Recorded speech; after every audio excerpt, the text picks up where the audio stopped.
Magandang araw po, welcome po sa aking channel of 9TV. Patalas sa 10. Meron po ba kayong mga properties na napapabayaan or non-performing assets?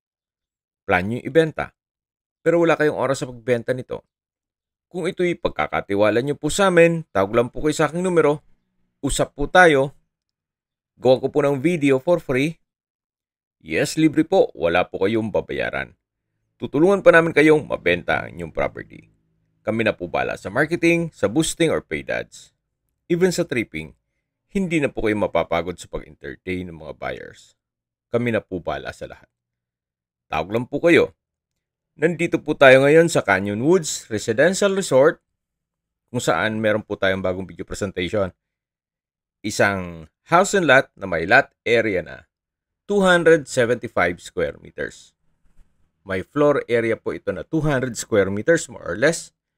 Meron po itong 3 bedrooms, 3 toilet and bath, family area. Meron pong basement na may isang bedroom at may toilet and bath.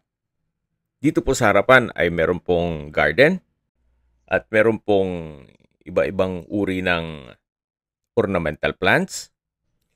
Ito pong pasad sa lower part ay naka-brickstone design. Ito po ay fully furnished kaya lahat pong makikita niyong gamit ay kasama po. Pero sa personal stuff ni owner. So may pathway na papunta dito sa main door.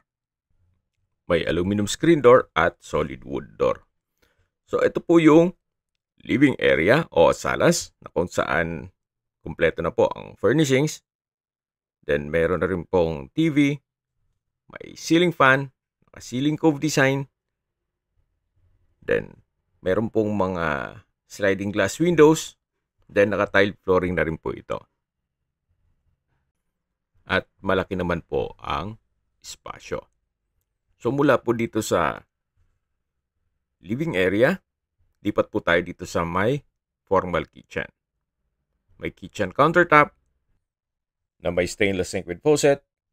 Wall-mounted modular cabinet, then kitchen drawer at storage ng kitchen utensils. Naka-tiled wall na rin po ang formal kitchen. So, yan po ulit yung living area. Ito yung hagdan. Then, meron pong hallway na papunta dito sa master's bedroom. Kung meron man po kayong PWD or senior citizen sa pamilya, itong kwarto na to ang para sa kanila. Malaki po ang espasyo nito. Then meron din pong bed frame and mattress. May corner rack sa dulo. Then may vanity mirror. Meron na rin pong window type aircon. Then center lamp. Sa dulo po ay may sliding glass window. At dito naman po ay may walk-in closet. So from floor to ceiling po yan. At dito naman po yung toilet and bath. Meron pong bathroom wash basin with stand. Bathroom wall-mounted mirror cabinet with storage. Then water closet with bidet. At may shower enclosure. May hot and cold shower set. Naka-tile bathroom wall. At meron din pong towel holder. So, ito po yung master's bedroom dito sa ground floor. Yan po, napakalaki po. Meron na rin pong bedside table. Then, may wooden chair. At lalabas po tayo. Ito po yung hallway na may access door papunta dito sa balkonahe. Na kung saan napakalaki po ng espasyo. Actually, kung talagang malaking pamilya kayo, pwede po itong i-convert for another bedroom. Dito po sa dulo ay may countertop with stainless sink and faucet. Mula po dito sa balkonahe, matatanaw naman natin ang perimeter fence. Yan po yung setback na kung saan pwede pong maglagay ng service area. Okay, tunghayin nyo po ulit itong balkonahe. At dito naman po sa side na to, sa ilalim po nito ay yung basement na may isang kwarto at may toilet and bath. Na pwede pong gawing maid's room o staff room, or pwede pa rin pong gamitin na kwarto para sa inyong pamilya kung big family po kayo. Balik po ulit tayo dito sa hallway. Then madadaanan natin yung master's bedroom na naikutan na natin yan kanina. Then meron pong understair storage. At yan po yung living area na naipresent ko na sa inyo kanina. Ito po yung formal kitchen. Galing na po tayo dito kanina. At dito naman po yung dining area. Meron pong customized glass window na nakakapaaliwalas din po yan at matatanaw yung harapan ng bahay. Mula po dito sa dining area, matatanaw naman yung hagdan. Kung meron man bababa o papanik, makikita nyo po mula dito. Yan po yung access door na papunta naman sa gilid ng bahay. Ito naman po yung family area. May glass window dito sa gilid at ito po yung sliding glass door na access papunta dito sa may maliit na balkonahe. So sa spasyo, sakto lang para pwede maglagay po kayo ng 2-seater na coffee table. Then ito po yung perimeter fence. Meron pong setback. So pwede po pong mag-garden dyan.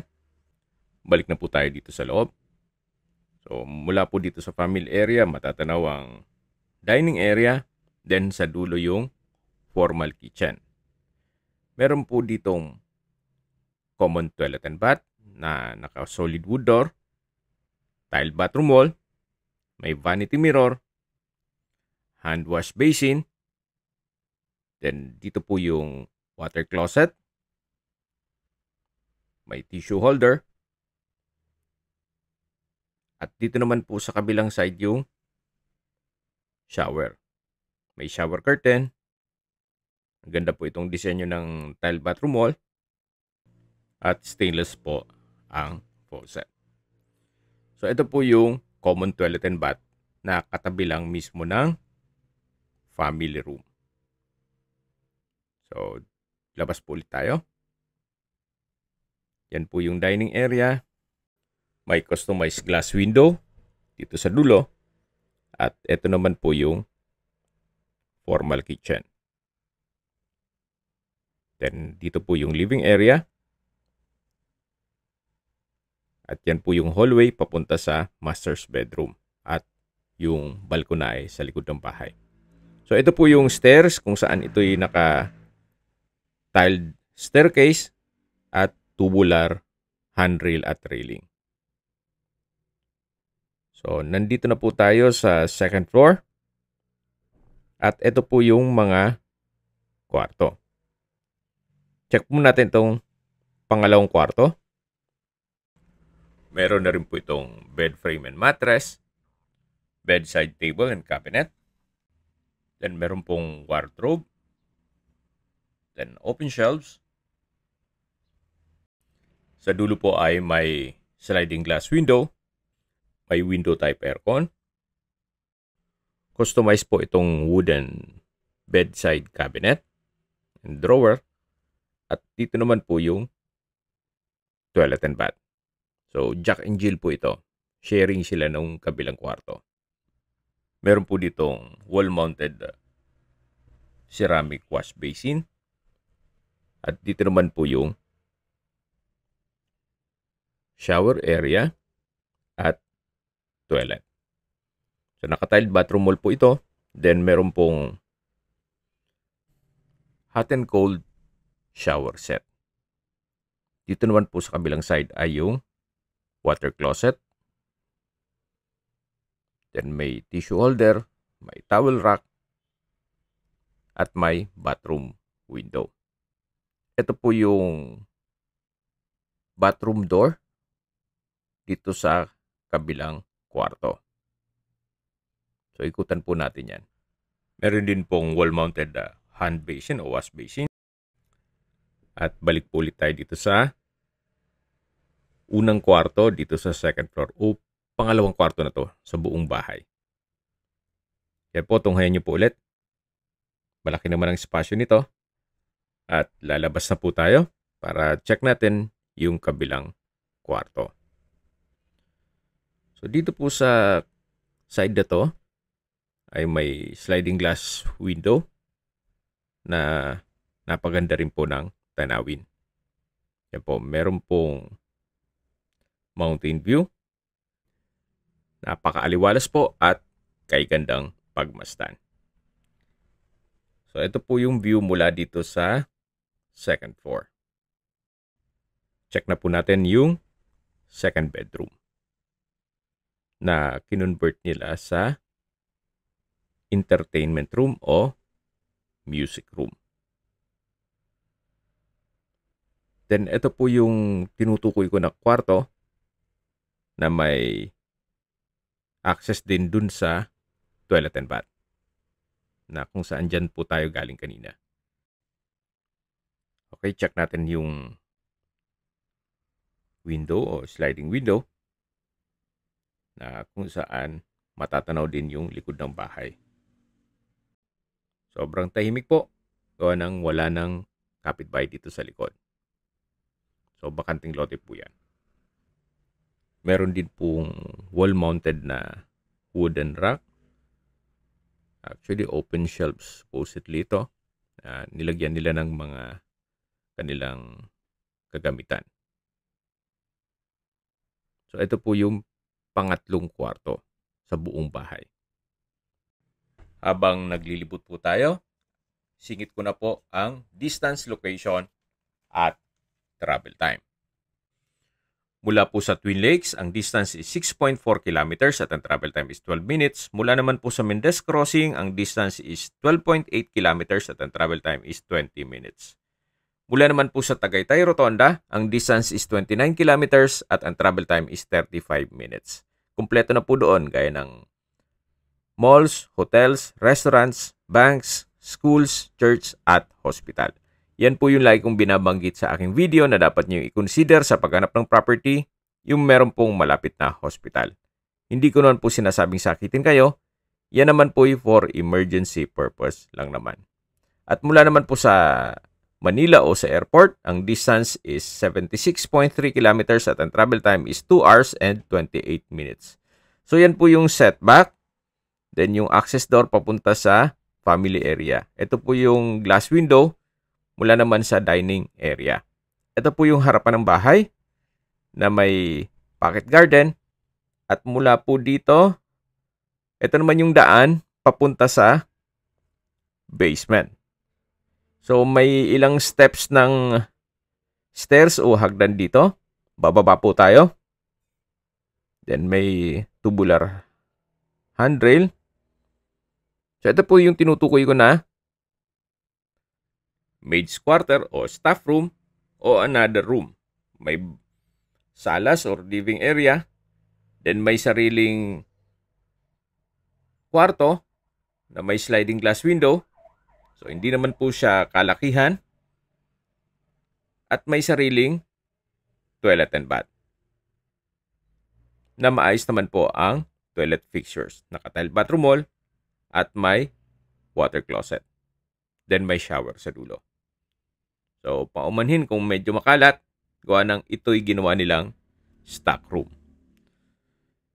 Then, naka-French door design na rin po itong pintuan. Bago tayo pumanik dito sa hagdan, ikutan po natin itong setback. Dito po sa corner side ay may grotto. Then, ito po yung tinutukoy ko na pwede pong gawa ng dirty kitchen o service area. Yan po yung perimeter fence at yan po yung grotto. Okay, sa mga nag-skip po ng video, summarize ko lang po. Ito pong property ay nasa Canyon Woods. Ito po yung isang exclusive subdivision na kompleto po ang amenities gaya ng clubhouse, swimming pool, parks and playgrounds. Meron din pong 4-star hotel dito sa loob at 9-hole golf course. Meron din pong 24 hours security. Yan po. Tunghen nyo po itong kapaligiran, napakatahimik, sariwang hangin, at malamig po ang klima.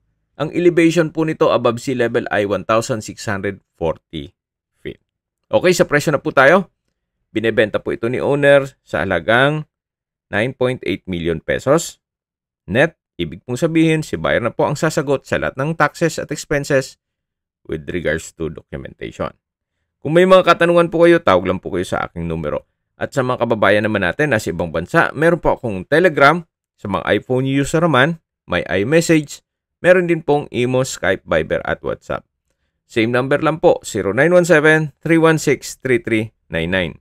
Sa mga nagtatanong naman po ng aming Facebook, meron po kaming Facebook page na Nov9TV at Facebook Reels Video. Meron din pong ibang YouTube channel, gaya ng Nov9TV On The Spot, The Nov9TV Channel, at Nov9TV Listings. Sana po naibigyan nyo ang video presentation. Paki-like and subscribe na lang po sa aking channel para ma-update din po kayo sa aking future listings. Kung sakali po hanap nyo yung mas malaking sukat ng lupa, meron din po kami ibang listings na pwede nyong pagpilian. Huwag po kayong mag-atubiling tumawag sa amin, then let us know your budget para malaman namin kung anong property pwede naming alok sa inyo. Sa lahat pong viewers, subscriber at nagtiwala po sa amin, salamat po sa suporta. Ingat po kayo lagi at yung pamilya. Maraming salamat po.